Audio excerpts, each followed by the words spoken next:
Russia have state of art defence mechanism, state of art technology ఉంది. మనకి S-400 ఇచ్చిందే వాళ్ళు, S-500 ఆల్రెడీ రెడీగా ఉంది. వాళ్ళ దగ్గర ఇంకేదైనా టెక్నాలజీ కూడా ఉండొచ్చు ఎక్స్క్లూజివ్గా. డేంజరస్ థింగ్ ఒకటి ఉంది, డెడ్ హ్యాండ్ అనే సిస్టమ్ ఒకటి ఉంది భయ్యా సోహెల్. రష్యా దగ్గర డెడ్ హ్యాండ్ అంటే ఏంటో తెలుసా?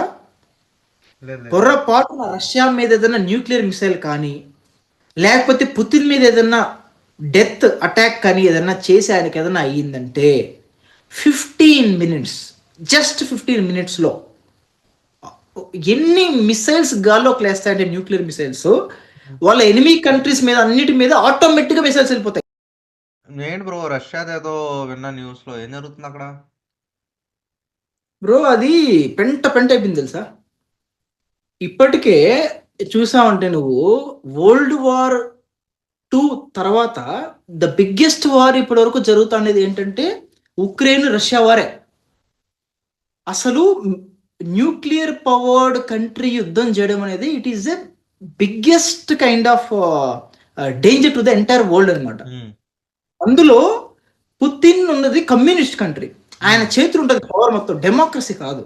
సో ఆయన అనుకుంటే ఒక బటన్ నొక్కి పేల్చేయచ్చు న్యూక్లియర్, అడిగేవాడు లేడు. ఇన్స్టింక్టే కదా, ఒక మనిషి ఇన్స్టింక్ట్ చేస్తే ఆయన అనుకుంటే ఏమైనా చేయొచ్చు.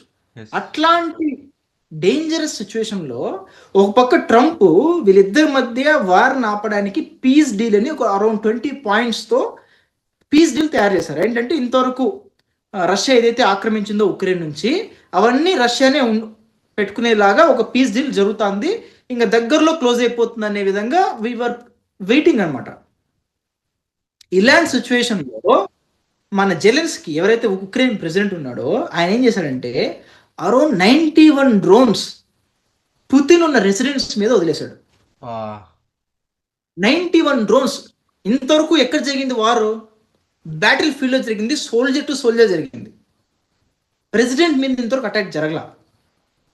అక్కడ ఉండేది Putin, he's very very very very powerful man, మన ఇండియాకి క్లోజ్ ఫ్రెండ్ కూడా. ఆయన మీద నువ్వు డైరెక్ట్ అటాక్ చేస్తే ఆయన తిక్క రేగి ఒక బటన్ నొక్కితే ఎవరు రెస్పాన్సిబిలిటీ? ఎవరు ఇస్తున్నారు ఈయనకి ఈ కైండ్ ఆఫ్ థాట్స్ అన్ని? సర్గీవ్ అని వాళ్ళ సేనాధిపతి అంటారు కదా, kind of defence chief minister లాగా ఆయన వచ్చి చెప్పాడు ఇదంతా జరిగిందని. కానీ సివియర్ గా రిటాలియేషన్ ఉంటుంది ఉక్రెయిన్ మీద. ఎవరికి నష్టం? End of the day soldiers suffer అవుతారు, పీపుల్ సఫర్ అవుతారు. ఎందుకు ఇవన్నీ? కాకపోతే వాళ్ళ డిఫెన్స్ సిస్టమ్ వచ్చి 91 డ్రోన్స్ ని ఎయిర్ లోనే బ్లాక్ చేసింది, ఐ మీన్ ఎయిర్ లోనే బ్లాస్ట్ చేసింది, న్యూట్రలైజ్ చేసింది. ఇన్ టర్మ్స్ అక్కడే ఎంత స్ట్రాంగ్ వాళ్ళ దగ్గర ఎంత పవర్ ఉందో అక్కడే అర్థం చేసుకోవాలి. Obviously Russia have state of art defence mechanism, state of art technology ఉంది. మనకి S-400 ఇచ్చిందే వాళ్ళు, S-500 ఆల్రెడీ రెడీగా ఉంది. వాళ్ళ దగ్గర ఇంకేదైనా టెక్నాలజీ కూడా ఉండొచ్చు ఎక్స్క్లూజివ్గా. వాళ్ళ కోసం 91 డ్రోన్స్. ఒక్క డ్రోన్ పడినా కూడా వాళ్ళు వదులుతారా? అన్నిటికన్నా గైస్ చెప్తున్నా డేంజరస్ థింగ్ ఒకటి ఉంది, డెడ్ హ్యాండ్ అనే సిస్టమ్ ఒకటి ఉంది భయ్యా సోహెల్. రష్యా దగ్గర డెడ్ హ్యాండ్ అంటే ఏంటో తెలుసా? పొర్రపాటున రష్యా మీద ఏదైనా న్యూక్లియర్ మిసైల్ కానీ, లేకపోతే పుతిన్ మీద ఏదైనా డెత్ అటాక్ కానీ ఏదైనా చేసి ఆయనకి ఏదైనా అయ్యిందంటే 15 మినిట్స్, జస్ట్ 15 మినిట్స్లో ఎన్ని మిసైల్స్ గాల్లోకి లేస్తాయంటే న్యూక్లియర్ మిసైల్స్, వాళ్ళ ఎనిమీ కంట్రీస్ మీద అన్నిటి మీద ఆటోమేటిక్గా మిసైల్స్ వెళ్ళిపోతాయి. No need to give a until unless Putin వచ్చి దాన్ని స్టాప్ చేస్తే కానీ అవి ఆగవు. మొత్తం enemy countries especially US, Europe, Ukraine అన్నిటి మీద మొత్తం న్యూక్లియర్ మిసైల్స్ ఆటోమేటిక్గా డిప్లాయ్ చేశారు. మరి ఏ ధైర్యంతో 91 మిసైల్స్ వేశారని నాకు అర్థం కావడం లేదు. అంటే డెడ్ హ్యాండ్ పనిచేయదనుకున్నారా? అయితే పుతిన్కి ఏం కాదనుకున్నారా? అంటే we can also attack Putin అని చూపించుకోవాలనుకుంటున్నారా? ఎందుకు ఉన్నదాన్ని ఒక ఇద్దరు ఈగో వల్ల ఎంతమంది సఫర్ అవ్వాల్సి వస్తుంది? ఎంతమంది సఫర్ అవ్వాల్సి వస్తుంది? పాపం రష్యన్స్ సిటిజన్స్ ఏం చేశారు? యుక్రెయిన్ సిటిజన్స్ ఏం చేశారు? రష్యన్ సిటిజన్స్ ఏం పనేమో, యుక్రెయిన్ సిటిజన్స్ ఏం చేశారు? ఎందుకు ఒకటి ఏం జరుగుతుందంటే రష్యాని US కానీ యూరోప్ కానీ వాడుకుంటుంది. సారీ, ఉక్రెయిన్ యూరోప్ నాకు అంత అనిపించదు కానీ యుఎస్ ఇన్ఫ్లుయెన్స్ అయితే గట్టిగా ఉందని అనిపిస్తుంది. ఆబ్వియస్లీ ఎందుకంటే యుఎస్ కి main threat is Russia. Soviet union ఉన్న కాలం నుంచి ఇప్పుడు రష్యా దాకా యుఎస్ కి థ్రెట్ అంటే రష్యా. యుఎస్ కి ఎలా అంటే సింపుల్, మా మాట నువ్వు వినకపోతే నీ గవర్నమెంట్ పడదొబ్బుతాం, లేపేస్తాం. జెన్జీ ద్వారా ఒక ప్రొటెస్ట్ చేపిస్తాం, ఫేస్బుక్ ఇన్స్టాగ్రామ్ ద్వారా ఒక క్యాంపెయిన్ రన్ చేస్తాం, జనాలకి గవర్నమెంట్ మీద ఆపోజిట్ రియాక్షన్ వచ్చేలా చేస్తాం, కూల్ చేస్తాం. కానీ యుఎస్ మాటకు ఎదురు చెబుతూ ఇంకా అదే పొజిషన్లో కంటిన్యూ అవుతున్న పుతిన్ గురించి ఏదో ఒకటి చేయాలని ట్రై చేస్తున్నారు. దానికి ఒక స్కేప్ గోట్ లాగా ఉక్రెయిన్ పట్టుకున్నారు. యుక్రెయిన్ పట్టుకున్నారు. అవును, నాకు అదే అనిపిస్తుంది. ఉక్రెయిన్ ఏ ధైర్యంతో రష్యా మీద వారు పోయింది నాకు ఇంతవరకు అర్థం కావడం. Even if Russia would have started they would have closed on the spot. Of course, you are a powerful country. Our people are not ready to do a war. Let's be on peace అని ఒక piece terms అప్పుడే పెట్టుకొని ఉంటే ఇప్పుడు ఎంతమంది ప్రాణాలు కాపాడారు. అవును, it's very danger to the country. Putin ఈగోని కెలుపుతున్నారు. He is very powerful person. ఆయన అనుకుంటే మిసైల్స్ వదలడం పెద్ద ప్రాబ్లం కాదు. To be frank, if you ask me, nuclear missile ఎప్పుడైనా వస్తే కూడా వేరే దేశం మీద పడితే కూడా I will not be surprised. Because it's very human and human emotions. అది గుర్తుపెట్టుకోవాలి మనం. అవును. ఫస్ట్ పుతిన్ ఇస్ హ్యూమన్, ఆ తర్వాతే రష్యన్ ప్రెసిడెంట్. ఆయన ఈగో మీద పోయి ఆయన మీద అటాక్ చేస్తే, ఆయన తిక్కరేగి బటన్ నొక్కితే పెద్ద విధ్వంసం అవుతుంది. I think this has to end forever. I think ఇట్లాంటి పవర్ అంటే ప్యూటన్ కేజీబీ స్పై కదా ఒకప్పుడు. కేజీబీలో he worked as KGB spy.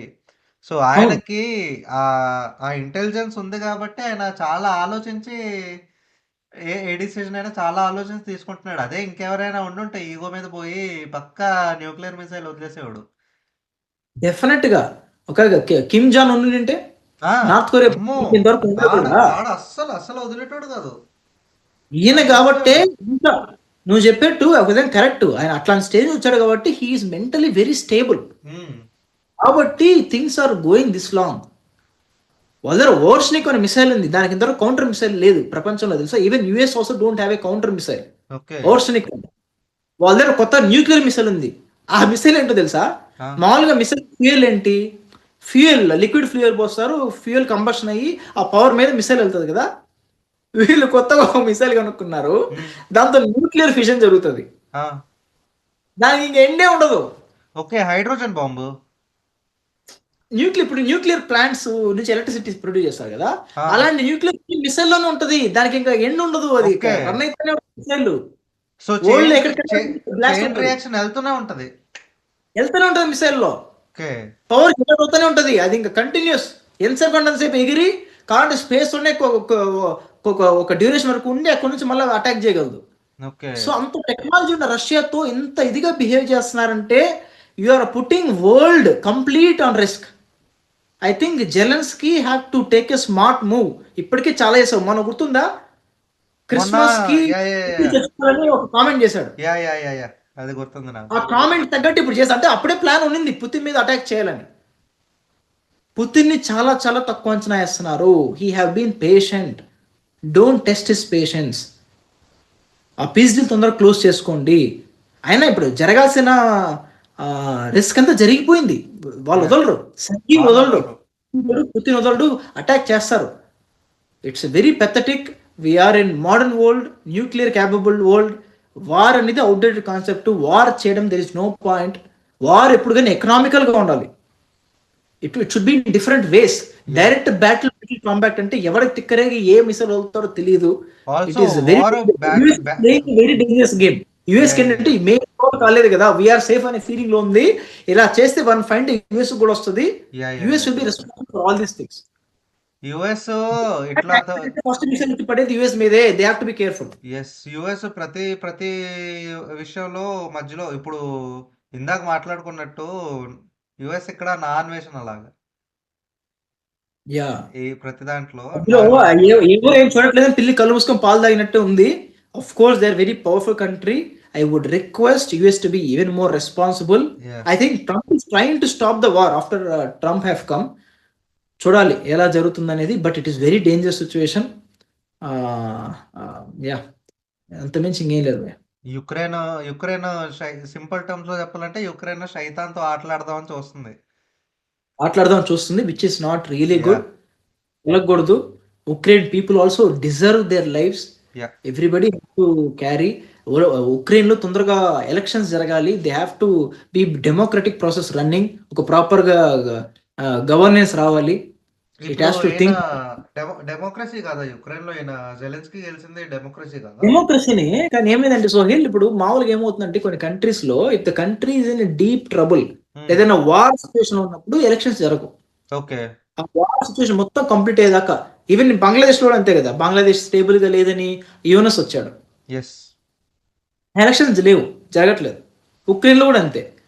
ఇంకొక పెద్ద కాంట్రవర్సీ ఏంటంటే ఎలక్షన్ జరగకూడదని జెలెన్స్కీ కావాలని ఇది చేస్తున్నాడు, to prolong the war, to be in power అని ఒక కాన్స్పిరసీ థియరీ ఉంది. హ్మ్. సో అది తప్పు. ఇది డెమోక్రసీ జరగాలి, ఎలక్షన్ జరగాలి, ప్రాపర్ గా ఇది పీస్ డీల్ వస్తేనే బెటర్, లేకపోతే వరల్డ్ మొత్తానికి it will be A severe threat. Yeah! Yeah, which our country maybe. Nuclear reactions ఒక్కసారి స్టార్ట్ అయిందంటే వాటి రేడియేషన్ మామూలుగా ఉంటుంది. ఇప్పుడు టెక్నాలజీ, ఒకప్పుడు అటామిక్ బాంబు ఉన్న టెక్నాలజీ వేరే, ఇప్పుడు nuclear technology 1000 times powerful. Yes. Ya, we have seen Chernobyl ఏం జరిగిందో చూసాం. Hmm. So ya, we should never think nuclear ఎవరు వాడర్ అని మాత్రం అనుకోకూడదు. It can happen any time. I think world should step ahead for peace. Yes. Peace చాలా important. Of course nuclear ప్రతి కంట్రీ దగ్గర ఉండాలి ఆ పవర్ గానీ, యూజ్ చేసే ఆ సిట్యుయేషన్ రాగూడదు. ఇప్పుడు మనం రాకూడదు. బతుకుతున్న జస్ట్ ప్రపంచం అలాగయిపోయింది. మన దగ్గర పవర్ ఉండాలి. బట్ యూజ్ చేసే అది ఉండకూడదు అంతే. అవును. Just yeah! మా దగ్గర ఉంది, మా ఊరికి రావద్దండి. యాహ్! అంతే. అంతే మమ్మల్ని అంతే. గెలకొద్దు. మా దగ్గర ఉంది. మీ దగ్గర ఏ పవర్ ఉందో మా దగ్గర అదే ఉంది. సో, మా జోలికి రావద్దు. మేము మీ జోలికి రాము. రామ్ అంతే. అంతే. Mutual respect. Yeah! Mutual respect.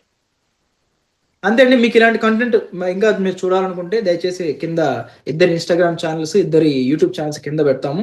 ఇద్దరిని సబ్స్క్రైబ్ చేయండి. వీడియోని లైక్ చేయండి. మీ అభిప్రాయం ఏంటో కింద కామెంట్‌లో పెట్టండి. నెక్స్ట్ వీడియో మళ్ళీ మేము ముందుకుంటాం.